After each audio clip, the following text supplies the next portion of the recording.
Hey guys, it's Jason, and today we are reviewing the official Five Nights at Freddy's movie. Now, I have saw this in theaters recently, just 2 nights ago on opening night, and in this video you're going to be seeing some spoilers, and because I'll be talking about the plot and everything, just going over my thoughts on the movie and all that, and my rating and everything. So, consider this your warning. If you have not seen the movie yet, go watch it, and come back to this video when you have actually seen it yourself. So, anyway, without further ado, let's get to the movie right now.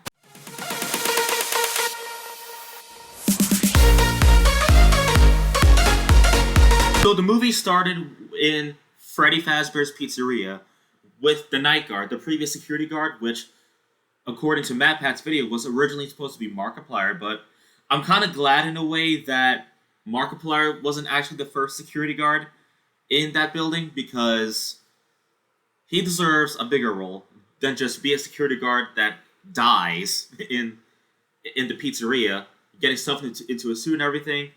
But overall, I think that suit and that actor really sold that scene very well. He showed some fear, crawling through the vents, escaping the pizzeria, until Foxy captures him, stuffs him into a suit.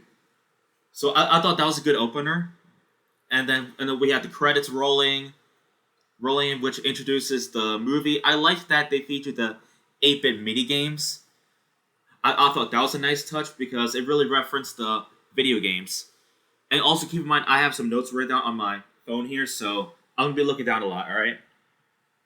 So yeah, overall, that first scene, the opener with the old security guard, was a great start. It really set the atmosphere to the movie, to what we're gonna expect to see in the rest of the film.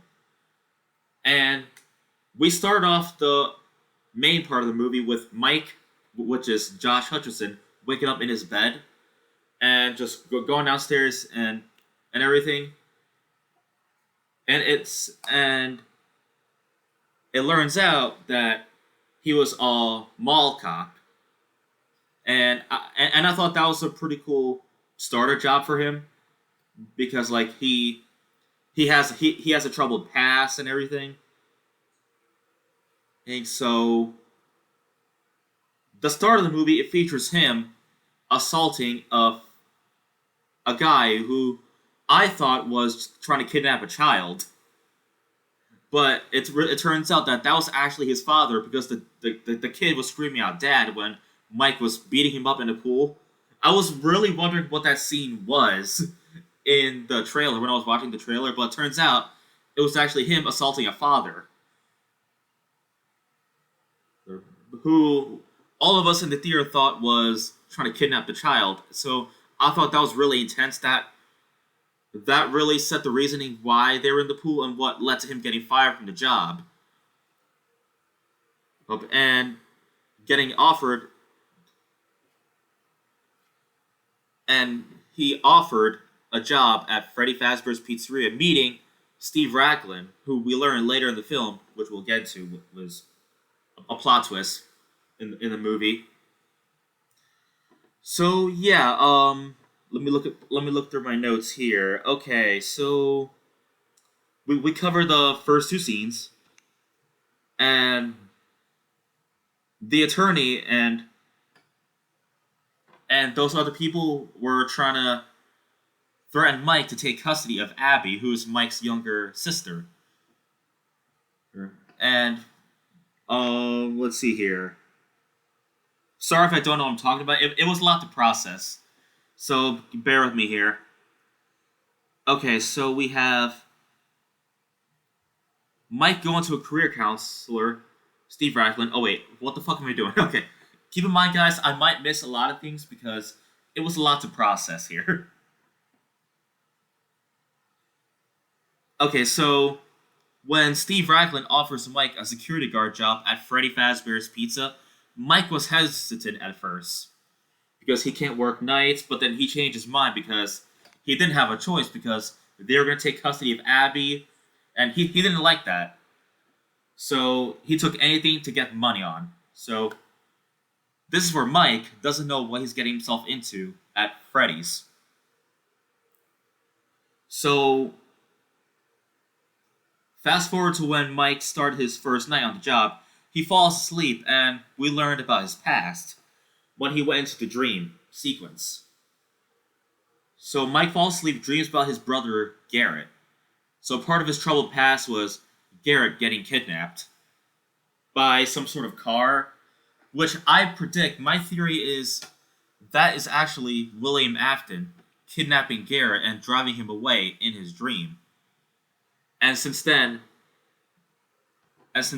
Mike has been having nightmares about it.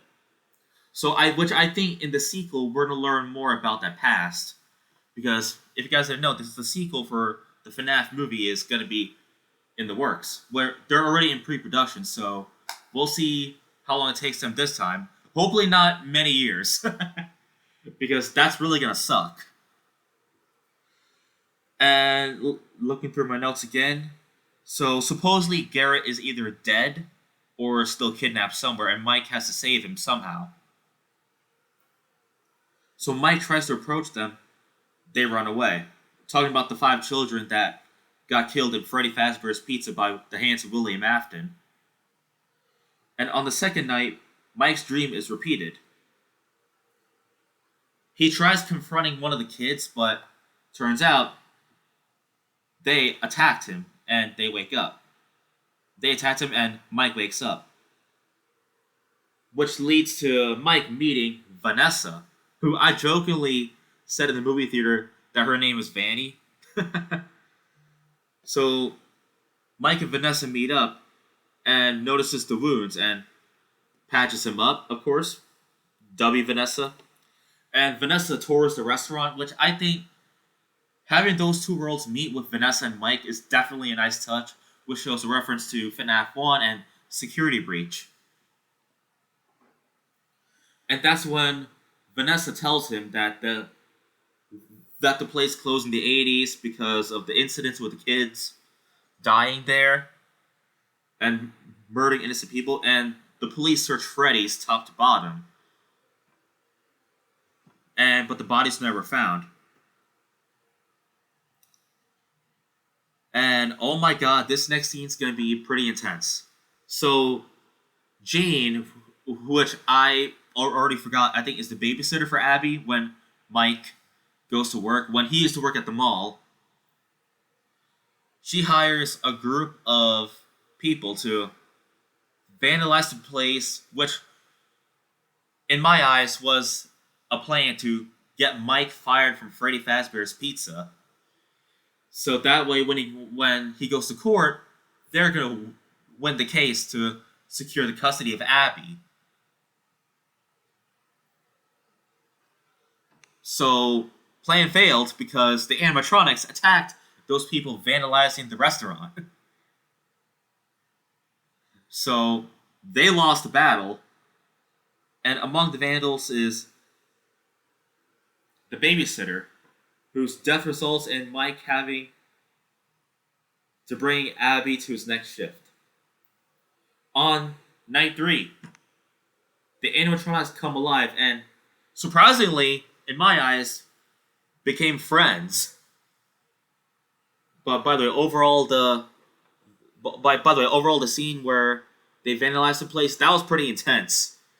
That was kind of epic, and I was laughing when I was laughing in the theater when they lost the battle. And that led to the babysitter getting killed as well. So yeah, that led to Mike having to take Abby to his next shift, which ended pretty well. The animatronics became friends. They were protecting Abby and such. But we have a little plot twist in the end.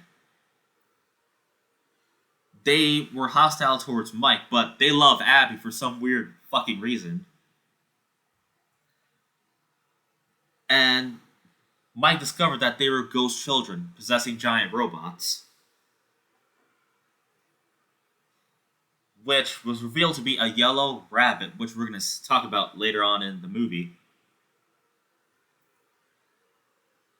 And yeah, Abby got injured, pretty much, because she was swinging Bonnie's guitar, which was pretty dangerous.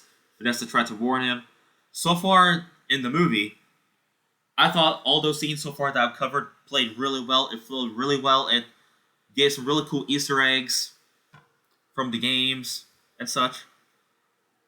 And by the way, I forgot to touch on this. Mad Pat in the movie, that was a surprise because we all thought Mad Pat was not going to have a well-deserved spot in the movie, but him as the waiter, talking to those people vandalizing the Freddy Fazbear's Pizza was awesome. I love the fact that Mad Pat got a cameo in there. Mad Pat, shout out to you, buddy. Well deserved. But anyways, back on topic here. Vanessa learns Mike is trying to attempt Garrett's kidnapper, which, again, theory. William Afton kidnapped him and supposedly killed him. He's one of the kids that got stuffed into the suit, which I think we're going to reveal which animatronic he turned into in the next movie. So anyways, looking back at my notes here,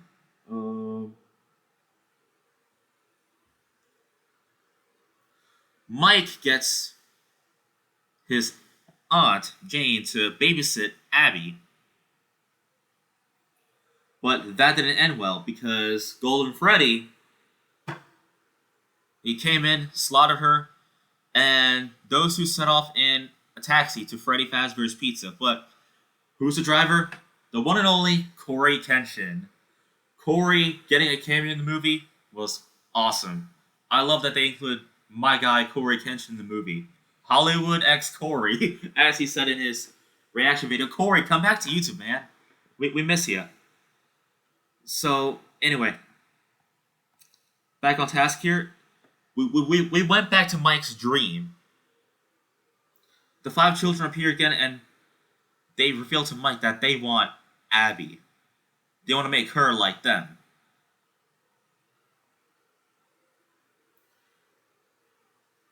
So, yeah. Anyway, let me look back at my notes here. See what I covered here so far.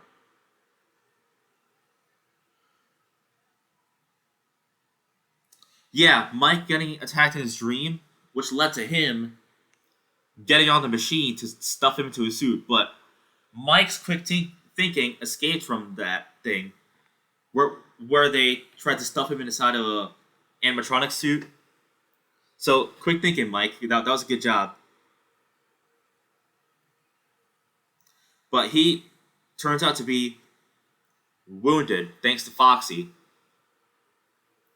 Which is why you guys saw that Mike was limping around the pizzeria. But Vanessa finds Mike and treats his injuries.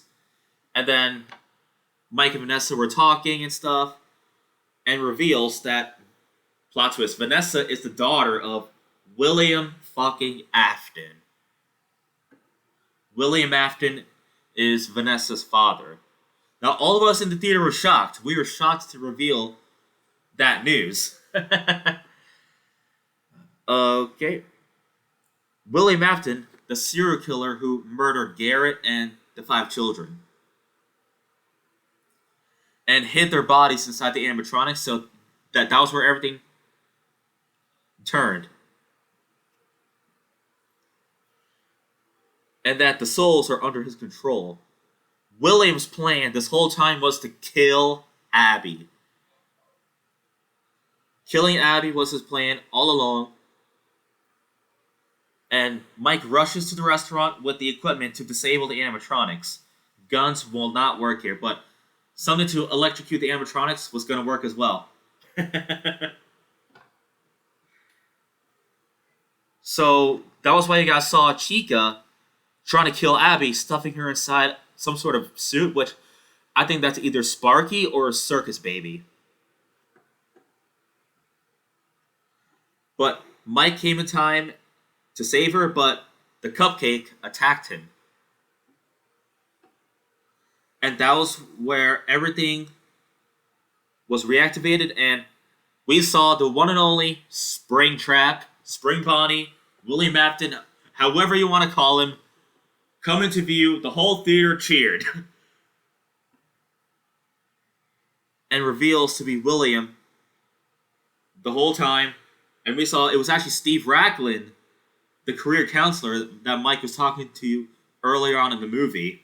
He was talking to him early on in the movie, and wow, I had chills watching that scene. When he unmasked, wow, that was fucking awesome. And learning the truth, understanding the truth, Abby draws a picture of William murdering the children. And Vanessa tries to stop William, but the gun does not work, Vanessa, because he ate that shot. So, yeah. And, looking back at my notes here, Abby shows the drawings to the animatronics, which led to them turning on William. Because, the souls of the children, they were under the stress, and they could not be laid to rest, because Afton was controlling their souls inside of the bodies. And it was truly emotional and a heartbreaking scene, because they had been in there for God knows how long. But now that they're turning against their killer, which, no pun intended, the man behind the slaughter, high living Tombstone. So, as soon as that happened, that was awesome. The animatronics stopped their killer, they were relieved of the pain, and this line, "I always come back," had me... Oh my god. They had me hit hard. That's such an iconic line in the Five Nights at Freddy's series. So, the spring lock scene, failing, and wounding William was definitely incredible. I thought it was played well. And they drag him to the back room as Mike and Abby carry a wounded Vanessa out of the restaurant. And yeah, they return to their normal lives. Mike and Abby drove back home, and Mike goes to visit Vanessa. And I assume all three of them became really good friends and lived happily ever after. And the end credit scene, can I just point out, I was smiling the whole time that the Living Tombstones classic FNAF song was playing. And of course we had Corey Kenshin sleeping in the taxi, and Balloon Boy appearing in there. That was so funny. And then we went from there. But, Easter egg. Supposedly a teaser for the next FNAF movie. Come Find Me. That's another teaser. So all the theories that I have leading into the next movie, we're gonna have to stay tuned and see what Blumhouse and Scott have in store for us. So overall, the FNAF movie is a 9 out of 10. I loved it overall. I just wish there were at least one jump scare that will actually get us, which will actually make us jump. But it definitely had its horrific moments. It definitely had its intense moments, and I loved it. I loved it overall. So yeah, do I recommend this movie to anyone? Yes and no. I don't recommend this to the non-horror fans that don't understand Five Nights at Freddy's, but I do recommend this to any of the horror fans that love the series or not, and definitely want another horror movie to watch. I overall enjoyed the movie, so yeah, I loved it. I loved it. So I think I covered everything here. Let me know if I missed anything here. So let me know in the comments down below what you guys thought about the FNAF movie. I'm going to do my outro here. Thank you all so much for watching this episode of my review on the Five Nights at Freddy's movie. If you enjoyed the video, you can move on to the next one. And you can subscribe and hit the bell to be notified for future videos like this one right here. So thank you so much for watching this video, guys. Again, if you do enjoy, I'll of course see you on the next one.